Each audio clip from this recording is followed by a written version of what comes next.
Guys, कैसे हैं आप सब लोग। लॉन हंटर की एपिसोड 24 के साथ हाजिर हूँ। तो लास्ट एपिसोड के एंड पे हमने देखा था सुके जिस पिरामिड के अंदर जाती है, वो पिरामिड एक गॉड का है जिसका नाम हॉरिस है। और हॉरिस का भी फिजिकल बॉडी नहीं है, वो लोगों के माइंड के साथ खेलता है या खेलती है।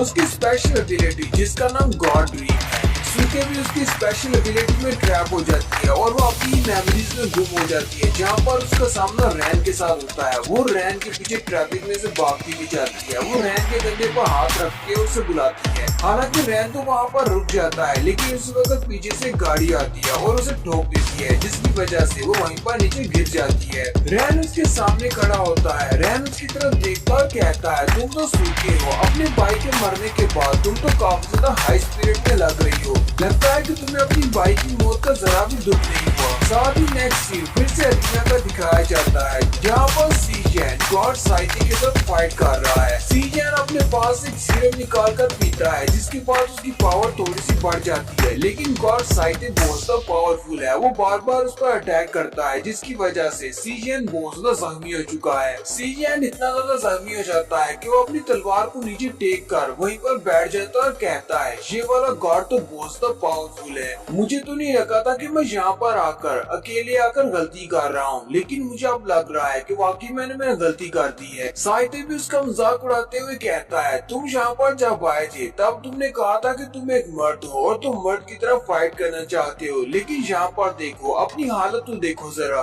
तुम तो किसी काम के नहीं निकले। सीजन उसे कहता है, तुम अपनी बकवास बंद करो, तुम्हें ये सारी बातें करने की जरूरत नहीं, मैं अभी भी तुमसे फाइट कर सकता हूँ, मेरे पास अभी बहुत सारा स्टेमिना है। सीजन कहता है, मुझे पास एक और पोशन को यूज करना पड़ेगा, एक और लिक्विड की बोतल पीने से मेरे अंदर दोबारा से एनर्जी आ जाएगी और मैं इसकी कोई ना कोई वीकनेस ढूंढ लूंगा। लेकिन जैसे ही वो पोशन को ढूंढने के लिए अपनी जेब में हाथ डालता है, तो उसके पास पोशन वाला लिक्विड खत्म हो चुका होता है। साहित्य भी ये देखकर हंसना शुरू कर देता और कहता है, तुम्हारा तो यहाँ पर एंड हो चुका है, तुमने काफी अच्छे से फाइट की, मैं हमेशा तुम्हें याद रखूंगा जब तक कि ये डंजन रीसेट नहीं हो जाती, क्योंकि उसके बाद रीसेट होने के बाद तो मुझे कुछ भी याद नहीं रहेगा। साहित्य बड़ी स्पीड के साथ उस पर अटैक करने के लिए आगे बढ़ता है, जबकि सीजन भी हार मान लेता और कहता है, मुझे लगता है मैं यहीं पर मरने वाला हूँ। साहित्य कहता है, पर मुझे इस तरह नहीं मरना, मेरा एक सपना था, मैंने सानमू से कहा था कि मैं उसके साथ मिलकर एक गिल्ड बनाऊंगा जो कि इस पूरे सिटी का सबसे बेस्ट गिल्ड होगा और मुझे भी एक एचिलॉन बनना है। उसी वक्त ऊपर की तरफ दिखाते हैं, रैन भी वहाँ पर आ जाता है। एक तरफ से साहित्य उस पर अटैक करने के लिए आगे बढ़ रहा है, जबकि दूसरी तरफ से रैन ऊपर की तरफ से नीचे आ रहा है उस पर अटैक करने के लिए, यानी साहित्य पर। साहित्य जैसे ही अपना पंजा आगे बढ़ाकर सीजन पर अटैक करने लगता है, उसी वक्त रैन नीचे उतर आता है और उसके बाजू पर अटैक करता है, जिसकी वजह से साहित्य जल्दी से पीछे हट जाता है। साहित्य का बाजू भी जख्मी हो जाता है। सीजन उसकी तरफ देखता और कहता है, जेंग रैन, तुम यहाँ पर क्या कर रहे हो।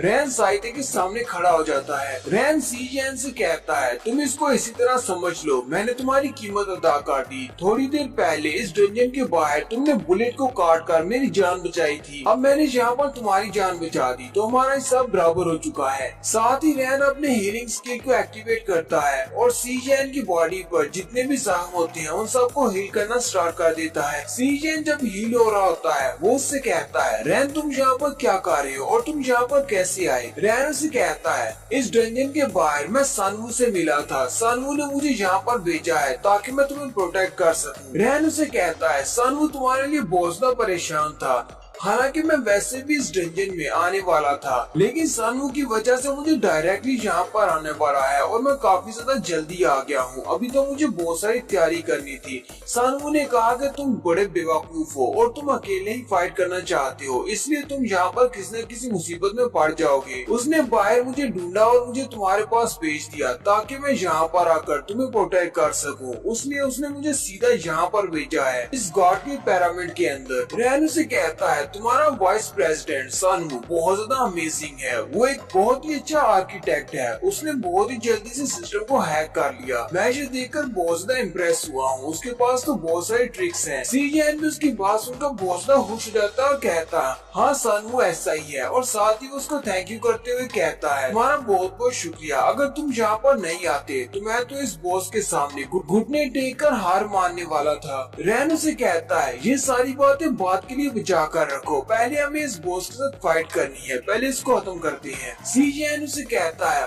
आज तो मैं बहुत ज्यादा एक्साइटेड हूँ, पता नहीं कब से मैंने ये एक्साइटमेंट छोड़ दी, जब से मैंने अकेले काम करना स्टार्ट किया, क्योंकि मैं एक एचिलॉन बनना चाहता था, एक फर्स्ट क्लास का एचिलॉन। इसलिए मैं कभी भी किसी दूसरे के साथ टीम अप नहीं होता, मैं हमेशा अकेले ही डंजन्स के अंदर जाता था। साइतो उन दोनों से कहता है तो यहाँ पर एक और आ गया है, अब मुझे लगता है कि मुझे अपने डिफिकल्टी लेवल को बढ़ाना पड़ेगा। साथ ही वो अपने हाथ को ऊपर की तरफ उठाता है और उसके हाथ से बहुत सारी इलेक्ट्रिसिटी निकलती है। वो उन सब से कहता है लगता है कि तुम दोनों एक बात को भूल रहे हो कि मुझे गॉड ऑफ वार और गॉड ऑफ स्ट्रेंथ कहा जाता है, और अगर गॉड ऑफ वार के पास उसकी आर्मी नहीं होगी तो फिर वो गॉड ऑफ वार कैसे होगा। अब चाहे तुम दोनों मेरे सामने कुछ भी कर लो, तुम दोनों बहुत ज्यादा वीक हो, मेरे सामने जीतने का कोई चांस नहीं। साइते अपनी एनर्जी को यूज करते हुए एक बड़ा सा स्पीयर बनाता है जिसका नाम स्पीयर ऑफ वार होता है। वो उसको यूज करते हुए ग्राउंड के अंदर अटैक करता है और उसका वो स्पीयर ग्राउंड के अंदर धंस जाता है। साइते अपने स्पीयर से कहता है अंदर तक चले जाओ, हेल तक, जहाँ से मेरे सोल्जर्स को बाहर लेकर आओ, और वो स्पीयर ऑफ वार जमीन के अंदर धंस जाता है, जिसकी वजह से जमीन शैटर होना शुरू हो जाती है और उसके अंदर से बहुत ज्यादा एनर्जी निकलती है। रैन और सीजन भी बहुत ज्यादा चुकन्नी हो जाती है। रैन कहता है मुझे लगता है कि मेरी वजह से अब डिफिकल्टी लेवल पहले से बढ़ चुका है। सीजन उसे कहता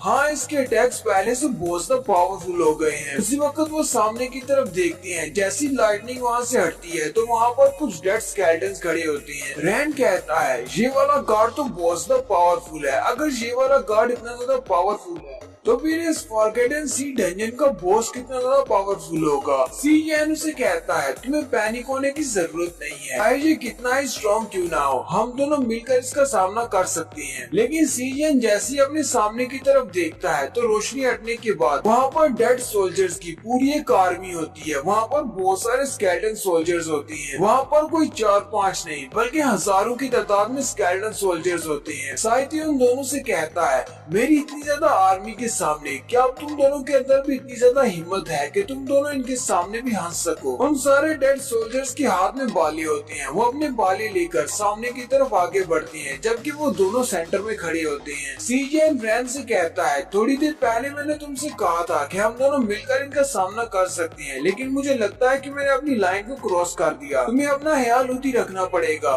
रैन उसे कहता है तुम अपना ख्याल रखो, मैं अपना ख्याल रख सकता हूँ। वो सारे स्केलेटन मॉन्स्टर्स उन पर अटैक करने के लिए आगे बढ़ते हैं। सीजन सोच रहा होता है मेरा तो ओरिजिनल प्लान यही था कि मैं यहाँ से वापस चला जाऊंगा जैसे ही मुझे मौका मिलेगा, लेकिन अब मुझे इन सब से फाइट करना पड़ेगी। रैन उसे कहता है इतनी भी क्या चलती है, इतनी जल्दी हार मत मानो, अभी हम लोग इनके साथ फाइट करते हैं। रैन जल्दी से अपने ब्लेड ऑफ इवोल्यूशन को अपने बैलेंस मोड में चेंज कर लेता है और भागता हुआ उन सब पर अटैक करने के लिए आगे बढ़ जाता है और कहता है चलो फिर इनसे फाइट करते हैं जब तक कि हमारी आखिरी सांस चल रही है।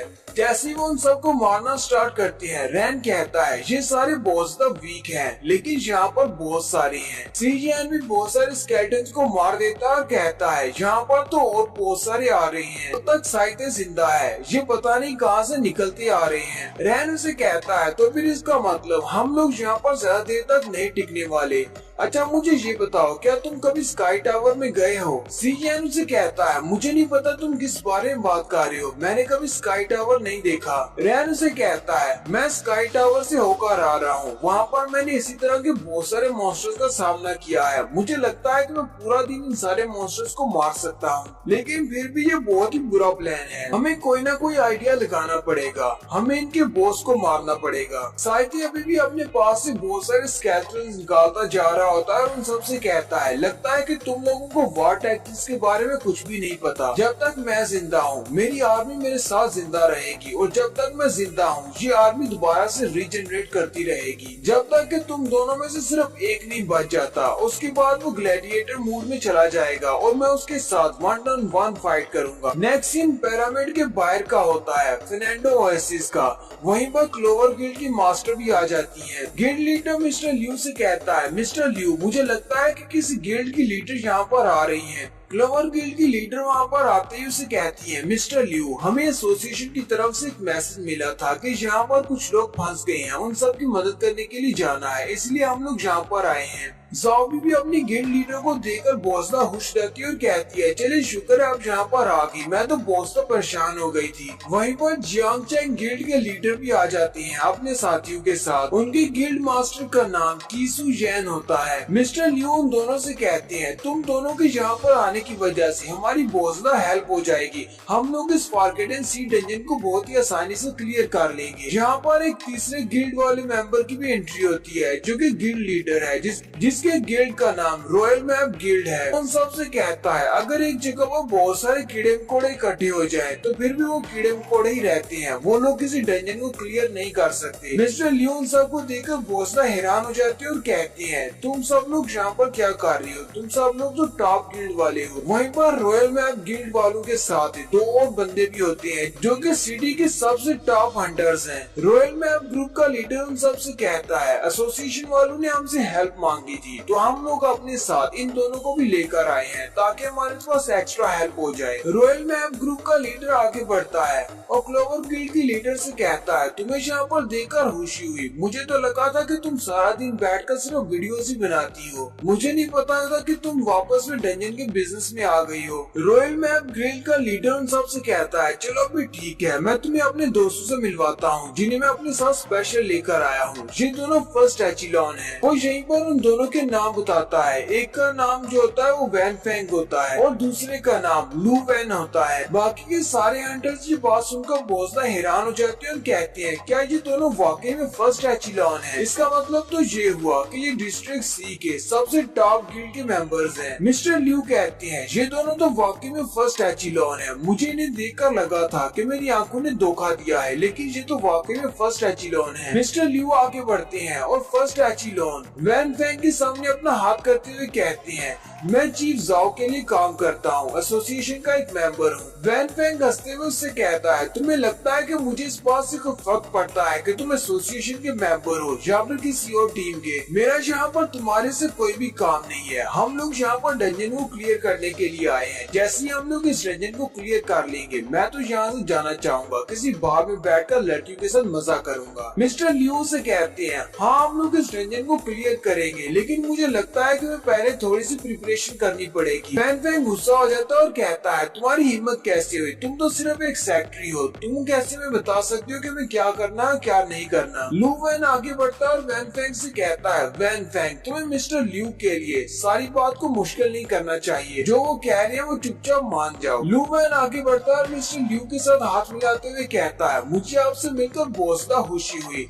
असल बात तो ये है कि हम लोग यहाँ पर रॉयल मैप गिल्ड को रिप्रेजेंट करने के लिए नहीं आए। हमारे यहाँ पर आने की रीजन हमें ऊपर से ऑर्डर मिले हैं, इसीलिए हम दोनों यहाँ पर आए हैं। मिस्टर लियू दोनों की बात सुनकर बहुत सा हैरान हो जाते हैं और कहते हैं, इन दोनों के ऊपर कौन है जो इन दोनों को ऑर्डर दे सकता है? ये दोनों तो फर्स्ट एचिलॉन है। आखिर इस डंजन में चल क्या रहा है? तो ऊपर वालों ने यहाँ पर इतने पावरफुल लोगों को भी बेच दिया है। और यहीं पर हमारी एपिसोड 24 का एंड होता है। एक्सप्लेनेशन अच्छी लगी हो तो कमेंट करके जरूर बताएं। चैनल को सब्सक्राइब कर दे, वीडियो को लाइक और शेयर कर दे। शुक्रिया।